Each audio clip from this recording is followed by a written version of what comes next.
आणि पुढची एक महत्त्वाची बातमी, बच्चू कडूंनी अन्नत्याग आंदोलन मागे घेतले। भरत गोगावलेंच्या मध्यस्थीनंतर बच्चू कडूंनी आंदोलन मागे घेतले।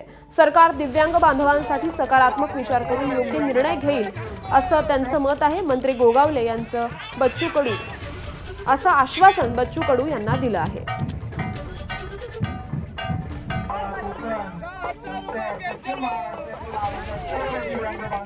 तर मंत्री भरत गोगावले यांनी बच्चू कडूंना आश्वासन दिलेलं आहे।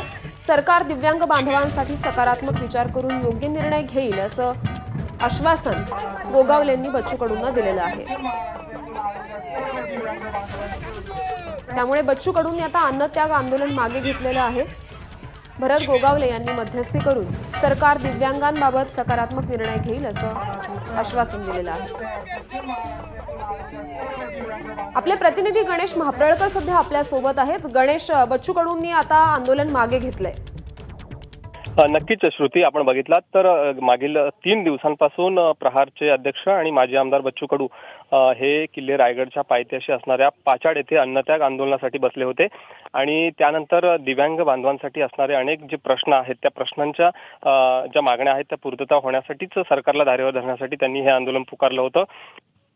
3 दिवस हा अन्नत्याग आंदोलन त्यांचं सुरू असतानाच आज मंत्री योगेश कदम असतील किंवा रोजगार हमी योजनाचे मंत्री भरत गोगावले असतील यांनी घटनास्थळी आता त्यांची भेट घेतली आहे आणि या भेटीनंतर सकारात्मक सरकारशी चर्चा करून ज्या दिव्यांग बांधवांसाठी जे प्रश्न आहेत ते मार्गी लावण्याचं आश्वासन त्यांनी दिलेलं आहे आणि यानंतर आता तिसऱ्या दिवशी बच्चू कडूंनी हे आंदोलन आता थांबवलेला आहे।